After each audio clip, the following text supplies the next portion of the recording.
아름다운 우리국토 두 번째 시간입니다. 교과서는 30에서 39쪽이에요. 사진 속의 꽃은 무슨 꽃? 벚꽃이죠. 팝꿈처럼 새하얀 벚꽃은 전국에서 동시에 섞일까요? 아니겠죠?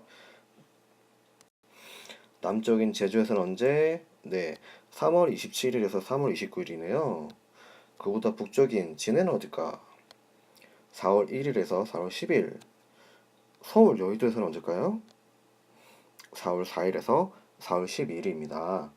음, 벚꽃의 축제가 열리는 기간이 다 다른데요. 왜일까요?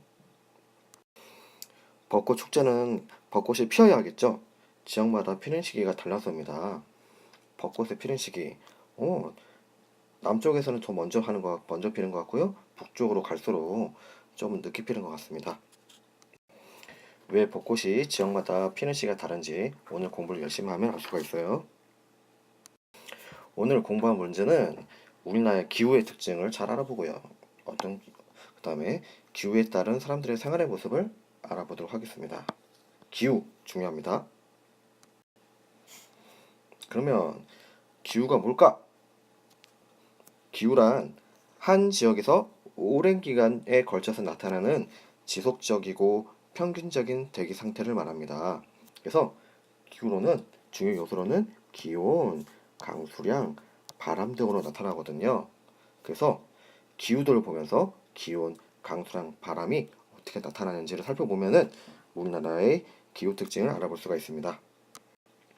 여러분 4학년 때 등고선에 대해서 배웠죠? 같은 높이에 있는 지역끼리 딱 이응선이에요. 마찬가지야. 둥온선이라는 게 나오는데요. 둥온선은 어떻다? 기온이 같은 곳을 연결하여 이은 선을 등온선이라고 합니다.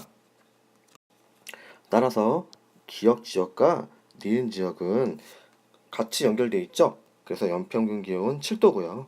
또 디귿과 또 리을 지역도 같이 연결되어 있기 때문에 연평균 기온이 12도입니다.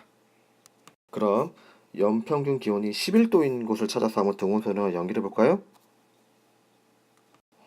11도 어디 있을까? 여기 있네요. 여기 11도지요. 여기부터 이렇게 연결하면 쭉 연결해가지고요. 쭉 밑에까지 내려가고 다시 이렇게 올라와서 이렇게 가야겠네. 이렇게 해서 이렇게 가는 선이 있겠습니다. 다음 춘천의 연평균 기온과 비슷한 지역은 어딜까? 방금 전에 이겨봤죠? 춘천하고 비슷한 곳은 어디다? 원산입니다. 북쪽에 있는데 연평균 기온이 비슷하네. 그러면 다음 청주의 연평균 기온은 몇 도인지 말해보시오. 몇 도일까? 청주 여기 있네. 몇 도? 네, 12도입니다. 약 12도 정도 되는 것 같죠? 봐봐요. 12도에서 연결돼 있으니까. 서귀포의 연평균 기온은 어딜까? 서귀포 남쪽이 있죠. 연평균 기온 약 보자. 16도 정도 되는 것 같습니다. 교과서 32쪽을 볼까요?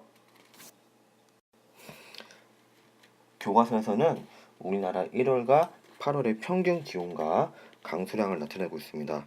기온은 점선으로 나타냈고요. 강수량은 색깔이 좀 더 진한 쪽이 더 많이 내리는 것을 알 수 있겠죠. 자, 한번 살펴봅시다. 그럼 OX 문제 한번 풀어볼까요? 기후도에 대한 설명으로 옳은 것은 O, 옳지 않은 것은 X표 봅니다. 첫 번째 문제. 기온은 1월이 8월보다 낮다. 5일까 있을까? 당근? 오죠. 당연히 춥잖아요. 1월달 기온이요. 봐봐. 요 중광지는 1월달에 마이너스 18도지만 8월달에는 어디야? 20도까지 올라가잖아요. 21.5까지 올라가니까 당연히 1월달이 낮고요. 2번. 강수량은 1월이 8월보다 많다. 아유, 8월달에 있는 지도 훨씬 진하잖아. 그럼 이건 당연히 X겠죠. 3번. 1월에는 남쪽이 북쪽보다 춥고 8월에는 북쪽이 남쪽보다 덥다. 보자. 남쪽이 북쪽보다 더 추워? 아니지. 북쪽이 훨씬 춥죠. 반대로 8월달에는 남쪽이 훨씬 덥잖아요. 북쪽보다. 당연히 X입니다. 위도가 비슷한 경우 동쪽이 더 높을까? 서쪽이 더 높을까? 쫙 꺼봐. 이렇게 쫙 꺼보면은 동해안 요까지 와 있죠? 음, 당연히 동해안 지역이 서해안 지역보다 기온이 더 높음을 알 수 있습니다. 마지막, 해안 지역은 다른 지역에 비해서 1월 강수량이 많다? 보자. 울릉도 좀 진하죠? 제주도 좀 진하잖아. 동해안 지역도 진하지? 당연히 1월 강수량이 많습니다. 정답은 O. 정리해볼까요? 우리나라 기온 비교. 남북의 기온 차이.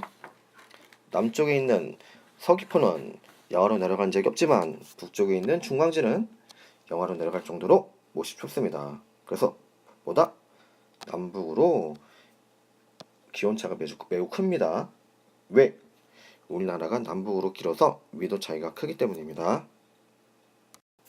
네, 비슷한 위도에 있을 때 동해안 지역이 서해안 지역보다 더 따뜻하고 내륙 지역보다는 해안 지역이 겨울철에 더 따뜻함을 알 수 있습니다. 그러면 왜 그런 거야? 왜 동해안 지역이 왜 더 따뜻하지? 봐봐, 동해안 지역에 위치한 강릉이 비슷한 위도에 위치한 인천이나 춘천보다 겨울철에 따뜻한 이유 뭘까? 첫 번째, 차가운 북서풍을 막아주는 태백산맥 때문입니다. 태백산맥 우리 배워봤죠? 이렇게 놓여 있으니까 북서풍이 불어와도 딱 막아주는 거야. 그러니까 온도가 따뜻하겠죠. 두 번째, 동해 영향입니다. 여기 바다에 있는 뭐지? 동해지, 동해. 동해는 수온이 깊고 그다음에 물이 아주 많기 때문에 바닷물이 빨리 식지 않아. 그래서 겨울철에도 어떻다? 더 따뜻합니다. 기온 봤으니까 바람도 볼까요? 네, 여름에는 적도분에서 여기 적도분이 여기 있겠지? 흘러오는 태평양에서 불러오는 덥고 습한 바람의 영향으로 기온이 높아서 덥고 비가 많이 온다고 합니다. 반면에 겨울에는 북쪽에 여기 시베리아 벌판에서 차갑고 건조한 바람이 이렇게 불어오니까 어떻겠어요? 기온이 낮고 춥고 눈이 많이 내리죠? 따라서 계절에 따라서 불어오는 바람이 다르기 때문에 계절마다 다른 기후가 나타납니다. 이제 강수량을 한번 특징을 살펴볼까요? 강수량, 지날수록 더 비가 많이 내린다 그랬습니다. 우리나라에서 연평균 강수량이 많은 지역이 어딜까? 어디가 많을까? 요 남쪽이 많은 것 같고요. 또 여기 동쪽 지방이 많은 것 같고요. 또 해안 쪽이 많은 것 같아요. 또 북쪽에 비해서 남쪽으로 갈수록 강수량이 더 많음을 알 수가 있습니다. 더 진해지잖아. 정리해 보겠습니다. 우리나라 강수량의 차이. 북쪽에서 남쪽으로 갈수록 강수량이 어떻다?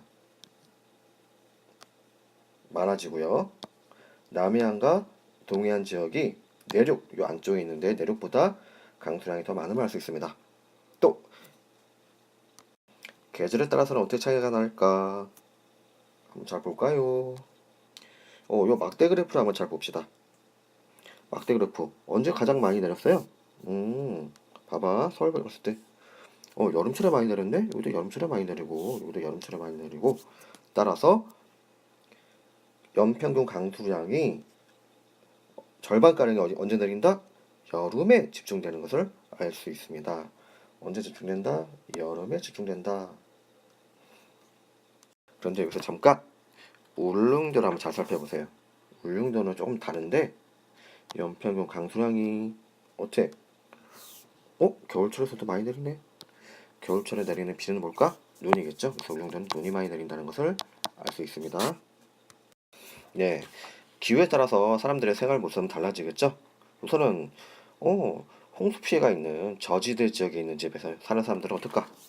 집을 높게 해줘야 되겠지. 봐봐, 주변에 있는 집보다 더 높게 서졌죠. 터를 더 높였죠. 그래서 이름이 뭐다? 도둔집이라고 합니다. 이에 반해서 울릉도 아까 뭐가 많이 내린다고 했어? 눈이 많이 내린다 그랬지? 그러니까 어떻게 눈이 들어가지 않도록 여기 바깥에 외벽을 이렇게 해놨죠. 벽을 해놓고 눈이 많이 내려도 요 안에서 지낼 수 있잖아요. 돌아다닐 수도 있고 이런 집을 짓는데 이걸 뭐라 그런다? 우대기라 그럽니다. 도둠집 우대기는 기후에 따라서 사람들의 생활의 모습이 달라지는 것을 보여주는 집이죠. 마지막 지식 더하기 기후 변화 우리 생활.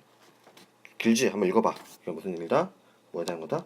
지구 온난화에 관한 이야기입니다. 그래서 전 세계적으로 기후가 많이 변하고 있다는 거죠. 다 배웠죠, 이거는? 다들 아는 이야기라 여기서는 패스. 오늘 강의는 여기서 마치겠습니다. 많은 내용이 있으니까 꼼꼼히 살펴보도록 하고요. 이제 수업 시간에는 우리나라 자연 환경을 여러 가지 방법으로 나타내는 활동을 해보겠습니다.